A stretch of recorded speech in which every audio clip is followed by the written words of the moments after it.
de falar do São Paulo, que segue a pré-temporada nos Estados Unidos.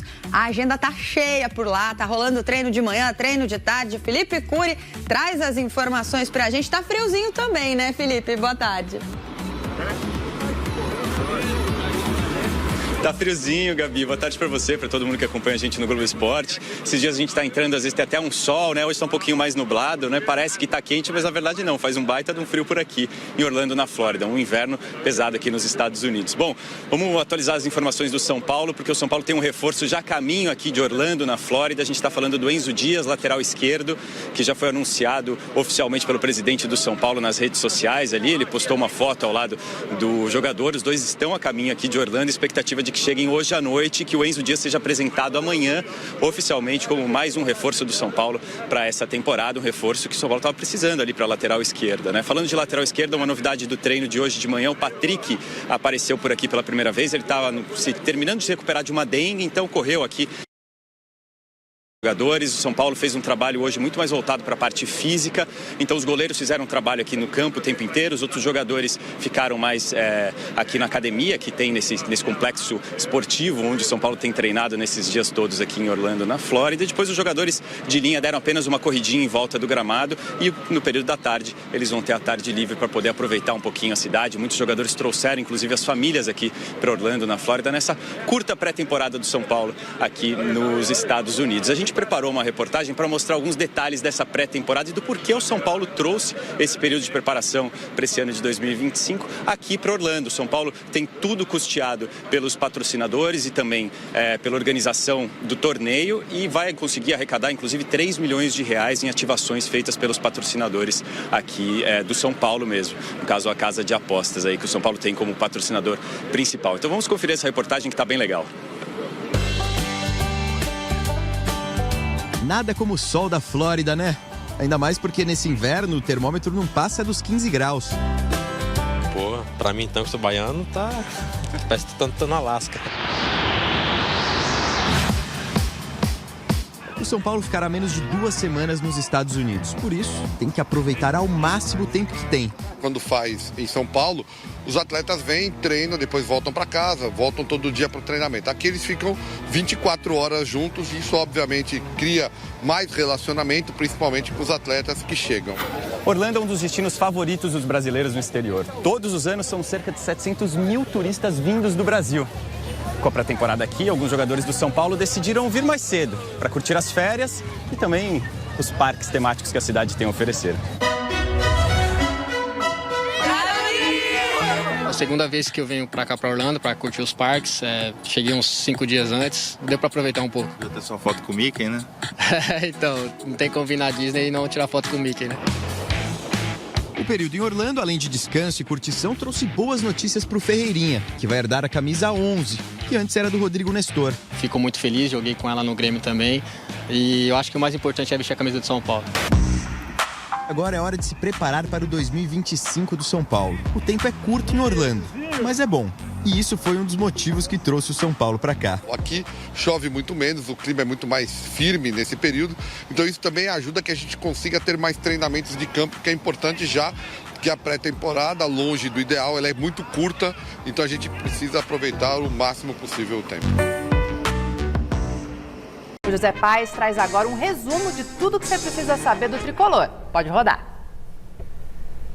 Fala, Má! Beijo grande pra você, abraço aí pra todo mundo que tá acompanhando a edição de hoje do Gazeta Esportiva. Pois é, dei uma saidinha, fui gravar uma pauta especial que irá ao ar aqui no Gazeta Esportiva dos próximos dias, mas é claro, lógico, não poderia deixar de falar do São Paulo na nossa edição de hoje. São Paulo que segue lá nos Estados Unidos, claro, para sua pré-temporada na cidade de Orlando, depois vai para Fort Lauderdale, Miami, ali no estado da Flórida. Enfim, pré-temporada importante do São Paulo nesse ano de 2025.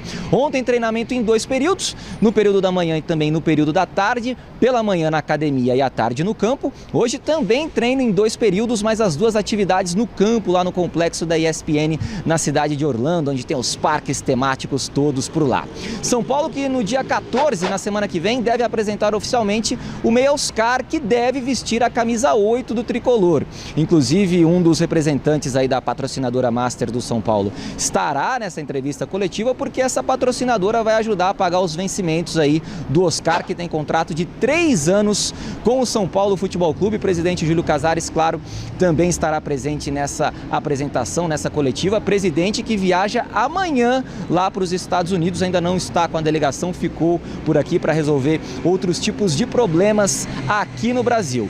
São Paulo que segue tentando reforçar as laterais aí do elenco do técnico Luiz Ubeldia. Já tem o Enzo Dias por empréstimo junto ao River Plate, tem pré-contrato com o Wendel, jogador do Porto lá de Portugal, segue tentando a contratação do Natanael, lateral direito do Coritiba. E agora informação que vem dos amigos lá do Globoesporte.com, do meu querido Marcelo Braga, que o São Paulo está de olho no Lucas Rosa, jogador aí de 24 anos, revelado pelo Palmeiras com passagem pela Juventus da Itália e que está no Valladolid da Espanha. Ele tem contrato com o clube espanhol até o meio do ano que vem. O São Paulo teria tentado um movimento por um empréstimo nesse primeiro momento, Valladolid não gostou e as tratativas seguem então para o São Paulo reforçar a lateral direita. Perdeu o Rafinha, que foi para o Coritiba, e o Igor Vinícius deve começar a temporada como titular do São Paulo. Tá certo, Marina? Beijo grande para você aí, bom programa para todo mundo e até uma próxima.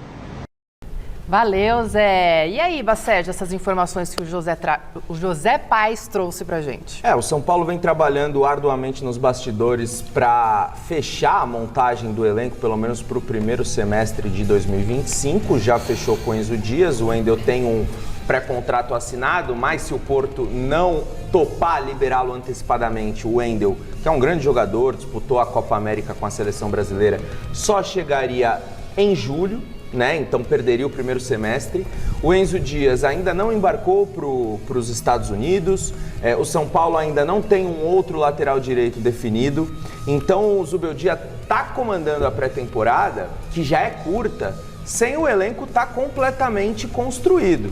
E isso obviamente afeta principalmente o desempenho do São Paulo nesse início de temporada, porque vai começar a temporada com um time e pode ser que conforme os reforços venham chegando, o time vai passando por transformações no decorrer das competições, o que não é o cenário ideal.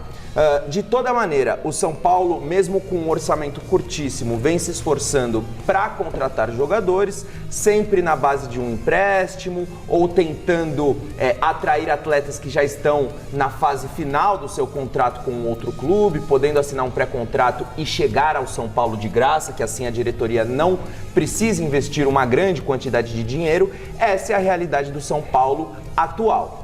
Contratou o Oscar, uma badalada contratação, é verdade, mas a tendência é que os outros nomes que sejam integrados ao elenco sejam nomes mais modestos e que se adequem à realidade financeira do São Paulo. De toda forma, eu vejo o elenco bastante competitivo, principalmente o time titular é um time que tem capacidade aí para brigar de igual para igual com as potências do futebol brasileiro. Elenco já é uma outra história. O São Paulo tem mais uma oferta para parceria em suas categorias de base.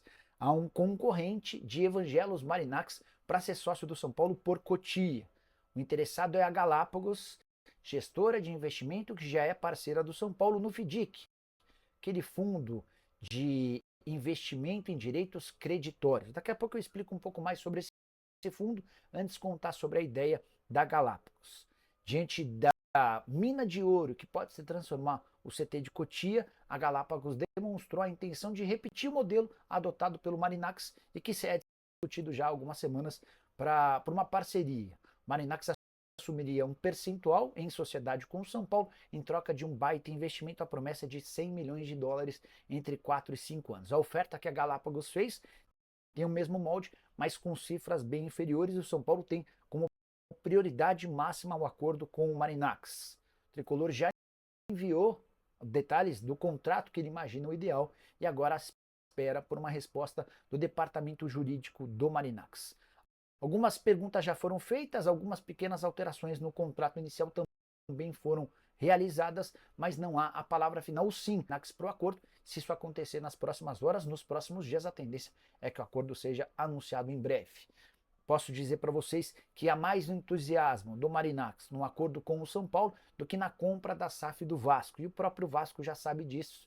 Também surgiram nos últimos dias informações de que o grego percebeu uma série de problemas importantes na SAF do Vasco, o que dificultaria um acordo por lá.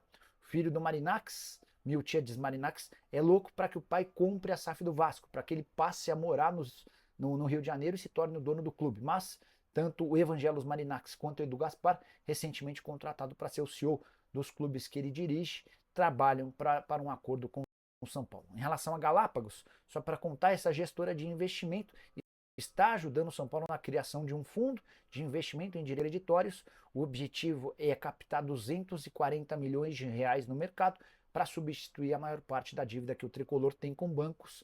Uma coisa não inviabiliza a outra, não é porque o São Paulo prefere fazer acordo com o Marinacci e dá preferência para esse acordo de que a negociação pelo FDIC possa sofrer qualquer risco. Pelo contrário, ela já está constituída, até por isso o tricolor vai ter uma série de amarras e vai precisar gastar bem menos dinheiro na temporada de 2025.